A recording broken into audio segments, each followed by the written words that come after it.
आज अगर आप अपने आसपास नजर डालें तो आपको एक अजीब बेचैनी हर इंसान के चेहरे पर दिखेगी। सब कुछ होते हुए भी कुछ अधूरा लगता है। सोशल मीडिया पर हर कोई हंसता है, पर अकेले में अक्सर रोता है। करियर है, पैसे हैं, रिश्ते हैं, फिर भी दिल में खालीपन है। कई बार आप खुद से सवाल करते होंगे, क्या यही जिंदगी है? मैं इतना कुछ कर रहा हूं, फिर भी क्यों लगता है कि मैं खुद से कट गया हूं? दरअसल आज की सबसे बड़ी समस्या ये नहीं कि लोग दुखी हैं, बल्कि ये है कि लोग अपने ही मन से अनजान हो गए हैं। वो खुद को नहीं पहचानते, क्योंकि जो हिस्सा सबसे असली है उसी से तो उन्होंने मुंह मोड़ रखा है। हर इंसान के अंदर दो जिंदगियां चल रही होती हैं, एक बाहर की जो सबको दिखती है और एक अंदर की जो सिर्फ आपको महसूस होती है। बाहर आप हंसते हैं, पर अंदर कोई चुपचाप रोता है। बाहर आप समझदार लगते हैं, लेकिन अंदर एक बच्चा अभी भी डर से कांपता है। बाहर आप सबसे मिलते हैं, मगर अंदर कोई ऐसा है जो बस आपको देखना चाहता है, बिना मुखौटे, बिना दिखावे। ये जो अंदर वाला जीवन है, ये ही आपकी छाया है, शैडो। ये कोई भूत नहीं है, कोई बुराई नहीं है, ये वो असली आप है जिसे आपने दुनिया के डर से, समाज की नजरों से या अपनी परवरिश की बंदिशों से दबा दिया है। आपके मन में कभी कभी गुस्सा उफान लेता है, आपको खुद पर शर्म आती है, या आप अचानक रो पड़ते हैं बिना वजह। ये सब आपकी वही छिपी हुई छाया है जो बोलना चाहती है, लेकिन हम उसे चुप करा देते हैं। हम कहते हैं, मैं तो ऐसा नहीं हूं, मुझे ऐसा महसूस नहीं करना चाहिए, मुझे मजबूत दिखना है। और यही से शुरू होती है आत्मा की टूटन, क्योंकि जो आप महसूस करते हैं, अगर उसे मान्यता नहीं देते तो वो गहराई में जाकर आपके ही खिलाफ काम करने लगता है। अब जरा रुकिए और सोचिए, क्या आपने कभी अपने डर को गले लगाया है? कभी अपनी कमजोरियों को छूने की कोशिश की है? कभी अपनी छिपी हुई इच्छाओं से बात की है? नहीं ना, क्योंकि बचपन से हमें सिखाया गया, कमजोरी मत दिखाओ, अलग मत सोचो, दूसरों को खुश रखो, अपनी बात मत कहो। और फिर हम बड़े होकर एक ऐसे इंसान बन जाते हैं जो खुद से झूठ बोलता है हर दिन। लेकिन जब आप अपने इस अंदर के हिस्से को अपनाना शुरू करते हैं, तो वहां से आपकी असली ताकत जागती है। देखिए, छाया से भागना आसान है, लेकिन उससे जीवन में बार बार वही समस्याएं लौटती है। क्या आपने नोटिस किया है कि कुछ तकलीफें बार बार आती हैं? जैसे कोई रिश्ता जो हर बार दर्द देता है, या कोई आदत जो आप छोड़ना चाहते हैं पर छोड़ नहीं पाते। ये सब उस छाया की पुकार है। वो कह रही है, देखो मुझे, पहचानो मुझे, मैं भी तुम हूं। और जब आप इस भागे हुए हिस्से को स्वीकार करते हैं, तब आप एक नई ऊर्जा महसूस करते हैं, आत्मा की ऊर्जा। तब आप महसूस करते हैं कि वो डर जिसे आप सबसे बड़ा मानते थे, दरअसल आपकी सबसे बड़ी शक्ति है, अगर आप उसका सामना करें। लेकिन यह रास्ता आसान नहीं है, क्योंकि जब आप अपनी छाया की तरफ देखते हैं तो वहां पहले अंधेरा ही नजर आता है। आपको लगता है, नहीं, मैं ऐसा नहीं हूं। आप इनकार करते हैं, लेकिन यही इनकार आपको तोड़ता है। जैसे कोई बीज मिट्टी में गहरा दबा रहता है, अगर उसे बाहर आने की जगह न मिले तो वो अंदर ही सड़ जाता है। आपकी छाया भी वैसी ही है, उसे बस जगह चाहिए, थोड़ी सी रोशनी चाहिए। और जैसे ही आप उसे स्वीकार करते हैं, आप देखेंगे, जो आप समझते थे कि आपकी कमजोरी है, वही आपकी सबसे गहरी समझ, करुणा और रचनात्मकता बन जाती है। छाया से दोस्ती करना आत्मयुद्ध नहीं है, ये आत्मसमर्पण है। और समर्पण का अर्थ है खुद से डरना बंद करना। इसका मतलब ये नहीं कि आप बदल जाए, बल्कि ये कि आप खुद को पूरा देखें, वो भी जो सुंदर है और वो भी जो अभी घावों से भरा है। ये वही रास्ता है जो मनुष्य को संपूर्ण बनाता है, भीतर और बाहर एक समान। यही वो गहराई है जिसे प्राचीन योगियों ने साधना कहा, जिसे कुछ ऋषियों ने मौन कहा, जिसे तपस्वियों ने अंतर्दृष्टि कहा, जहां आत्मा अपनी छाया को स्वीकार करती है और एक पूर्ण अनुभव में बदल जाती है। और यही है पहला बड़ा मोड़ आपके आत्मविकास की यात्रा में। जब आप समझते हैं कि आपके अंदर जो दर्द है, जो असुरक्षा है, जो भूला हुआ हिस्सा है, वो दुश्मन नहीं है, वो आपका सबसे पुराना दोस्त है। और जब आप उसे सुनते हैं, जब आप उसके पास बैठते हैं, जब आप उससे डरना छोड़ते हैं, तब आपको जीवन पहली बार सच में महसूस होता है। तब आप सिर्फ जीते नहीं, जागते हैं। अब तक आपने अपने भीतर की छाया से मुलाकात की।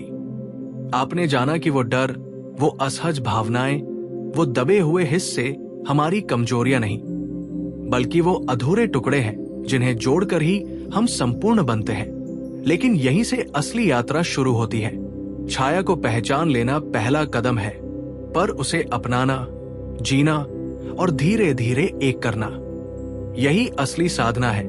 और ये सफर एक सरल सोच से शुरू होता है कि हर चीज जो मेरे भीतर है उसका कोई कारण है, और जब तक मैं उसे समझ नहीं लेता, मैं मुक्त नहीं हो सकता। अब हम आते हैं चौथे बिंदु पर, इमोशनल ट्रिगर्स, यानी वो क्षण, वो स्थितियां जहां आपकी भावनाएं अचानक भड़क उठती हैं, जहां आप खुद को खो बैठते हैं। कभी कभी कोई छोटी सी बात हमें हिला देती है, कोई टिप्पणी, कोई नजर, कोई टोन, कोई इंकार, और हम कहते हैं, मुझे क्यों इतना गुस्सा आ गया, मुझे इतनी तकलीफ क्यों हुई। असल में ये छोटे छोटे ट्रिगर्स आपके भीतर की छिपी कहानियों को छेड़ देते हैं। वो कहानियां जो अधूरी रहीं, जिन्हें आपने कभी सुना नहीं, स्वीकार नहीं किया। जब कोई आपको नजरअंदाज करता है और आपको ज्यादा बुरा लगता है, तो शायद आपकी छाया कहती है, देखो, मैं बचपन से ही अनदेखा किया गया हूं। जब कोई आपको झूठा कह देता है और आप टूट जाते हैं, तो शायद आपकी छाया बोल रही है, मुझे तो कभी समझा ही नहीं गया। आपके ट्रिगर्स आपके सबसे ईमानदार शिक्षक हैं, क्योंकि ये आपके उस हिस्से को सामने लाते हैं जो अभी भी ध्यान मांग रहा है। और अगर आप सतर्क हो जाएं, तो हर ट्रिगर आपके लिए एक दर्पण बन सकता है, जिसमें आप खुद को देख सकते हैं, गहराई से, बिना मुखौटे के। और जब आप ये देखने की आदत डालते हैं, तो धीरे धीरे आपके भीतर शांति उतरने लगती है, क्योंकि अब आप प्रतिक्रिया नहीं देते, आप देखते हैं। और देखने की शक्ति सबसे बड़ी मुक्ति है। फिर आता है पांचवा बिंदु, कर्मिक पैटर्न। क्या आपने कभी गौर किया है कि कुछ चीजें जिंदगी में बार बार होती हैं? जैसे आप हमेशा ऐसे लोगों से जुड़ते हैं जो आपको छोड़ देते हैं, या आप हमेशा उन मौकों को गवा देते हैं जहां आप आगे बढ़ सकते थे। आप सोचते हैं, मैं इतनी मेहनत करता हूं, फिर भी क्यों नहीं बदलती किस्मत। दरअसल ये सब संयोग नहीं, बल्कि आपके भीतर के गहरे कर्मिक पैटर्न्स हैं, जो बचपन, पूर्व अनुभवों और पीढ़ियों से चले आ रहे हैं। जब कोई घाव बार बार खुलता है, तो समझिए वहां कोई पाठ अधूरा है। और जब तक आप उस पाठ को नहीं पढ़ते, नहीं समझते, नहीं स्वीकारते, वो फिर लौट कर आएगा, नए चेहरे, नई परिस्थिति, नए नामों के साथ। ये ब्रह्मांड आपका दुश्मन नहीं है, ये आपका शिक्षक है। वो कहता है, इस बार देखो, इस बार समझो, इस बार बदलो। और जैसे ही आप ये समझते हैं, आप पीड़ित नहीं रहते, आप साधक बन जाते हैं। आप दर्द को शिकार की तरह नहीं, संकेत की तरह देखते हैं। और यहीं से जीवन में असली परिवर्तन शुरू होता है, जब आप बाहरी दुनिया को दोष देना बंद कर देते हैं और अपने ही भीतर जवाब ढूंढते हैं। अब हम आते हैं छठे बिंदु पर, इनर इंटीग्रेशन, यानी अपने छाया और चेतन पक्ष का एक होना। अब आप समझ चुके हैं कि भीतर जो भी है वो गलत नहीं है, बस अधूरा है, और हर अधूरापन अपने पूरे होने की राह देखता है। जब आप अपनी छाया को अपनाना शुरू करते हैं, उसे सुनते हैं, समझते हैं, अपने दिल में जगह देते हैं, तब धीरे धीरे एकता का अनुभव होता है। पहले जो डर था, अब वो गाइड बन जाता है। पहले जो दर्द था, वो करुणा बन जाता है। पहले जो क्रोध था, वो साहस में बदल जाता है। ये वो अवस्था है जहां आप टुकड़ों में जीना बंद कर देते हैं। अब आपको दिखावा नहीं करना पड़ता, नहीं झूठी मुस्कान ओढ़नी पड़ती है।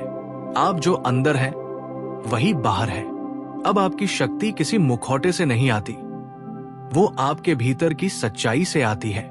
आप दूसरों को नहीं, खुद को साबित करते हैं। और यही है सच्ची आत्मस्वीकृति, जहां कोई भाग छिपा नहीं होता। सब कुछ देखा जाता है, अपनाया जाता है, एक किया जाता है।